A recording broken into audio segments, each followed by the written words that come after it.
Hi, I'm Erik Voss, and Marvel Phase 4 will first expand to the Disney Plus streaming world with The Falcon and the Winter Soldier. The announcement at Comic-Con and other reveals since have given us some interesting insights into this new series and how it will explore the changed landscape of the MCU post-Endgame and post-Far From Home. Hopefully it'll be more than Anthony Mackie and Sebastian Stan trading size jokes, though let's be honest, we'd still watch it. And spoiler warning for everything Marvel related. I might talk about everything post-Comic-Con, including Endgame and Far From Home. Deal with it. Okay, so Falcon and Winter Soldier will release on Disney Plus in fall 2020, maybe as soon as August 2020. It'll be a limited series with 6 episodes directed by Kari Skogland, who has directed episodes of Marvel's The Punisher on Netflix, The Handmaid's Tale, and The Walking Dead. Writing the series will be Malcolm Spellman of Empire and John Wick creator Derek Kolstad. And it sounds like Feigers will be more hands-on with the creative process on this one to make sure it more firmly ties in with the MCU than Marvel Netflix series did. So we aren't just looking at an occasional reference to the Battle of New York. This will be a truly integrated world. Some plot rumors have suggested that Falcon and Bucky will still be considered enemies of the state, as they were before the Infinity War and Endgame events, with Thunderbolt Ross out there still probably upset about their Civil War betrayals and getting hung up on by Rhodey. Now, one would hope that saving the goddamn universe in the Battle of Earth might earn them some pardons. Yet still, one theory out there is that this show will feature the US government pushing against the idea of Sam Wilson taking over the mantle of Captain America. Anthony Mackie has said that he will appear in a new Captain America suit of his own in the show. He confirmed in an interview, "I just had my first fitting." No, you didn't. I did. Tell me. It looks really good.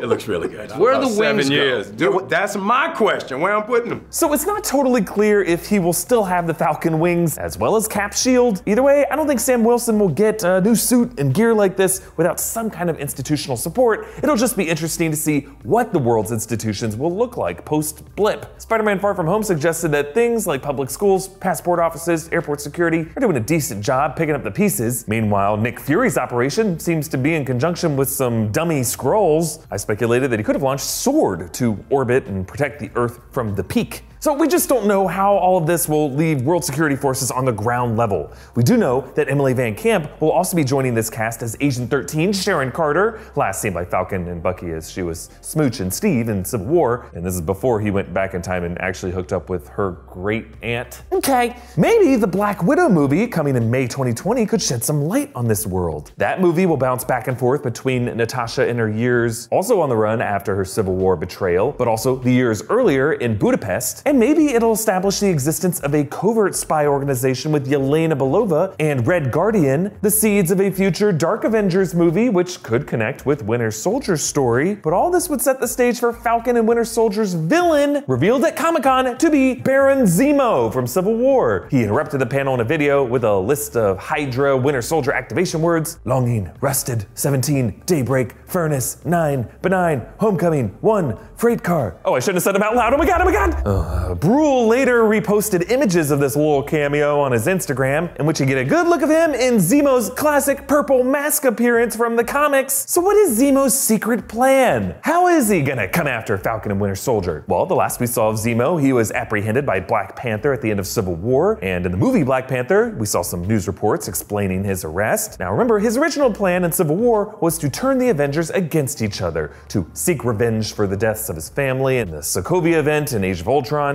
Zemo did this by accessing Hydra's Winter Soldier program and brainwashing Bucky to commit various acts of terror, which would inevitably drive a wedge between Stark and Cap, which it did. But now, with Stark and Cap out of the picture, would Zemo still have this grudge? Is he really gonna spend all his time chasing down old man Cap, just kicking down doors of nursing homes, blowing people away like Walter White? Or would he hold Falcon responsible? Well, since the Comic-Con appearance showed Zemo in his purple mask from the comics, and Feige referred to him as Baron Zemo, his name and title from the comics, maybe the plan is to adapt his agenda from the comics, the formation of the Thunderbolts. In the Marvel Comics, the Thunderbolts appear as a group of supposed heroes to fill the void after the Avengers were declared dead in the Onslaught event. But we find out at the end of the first issue that the Thunderbolts are actually villains in disguise, organized by Baron Zemo from his former supervillain group, the Masters of Evil, including Beetle, Fixer, Moonstone, and Screamin' Mimi. As the Thunderbolts, they all take on new heroic patriotic identities. Zemo becomes American Citizen V, stealing the look from a World War II era hero that his father killed. Beetle becomes Mach 1, Fixer becomes Techno, Screamin' Mimi becomes Songbird, Goliath joins the group to become Atlas. Over time, these other members of the Thunderbolts find redemption and become known as reformed superheroes who overturn Zemo's leadership. Now, I have speculated that Marvel Phase 4 might do something similar, following Mysterio's example in Far From Home, with imposter superheroes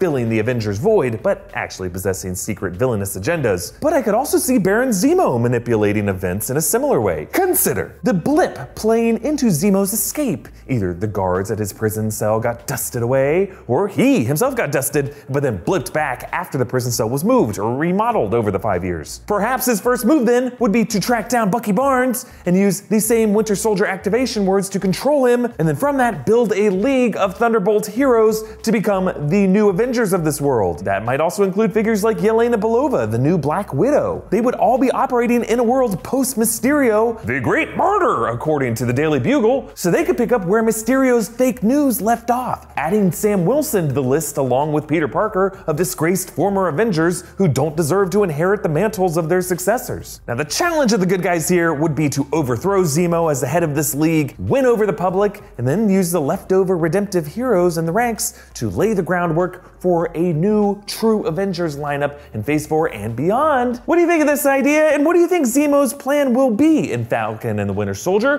Comment down below with your thoughts, and follow me on Instagram and Twitter at Erik Voss, and subscribe to New Rockstars for breakdowns and theories about everything Marvel. Thank you for joining me, and I'm calling it now. Falcon and Winter Soldier is gonna feature one of them saying at some point, "I could do this all," and then something will hit them and cut them off. Yeah, it's definitely gonna happen.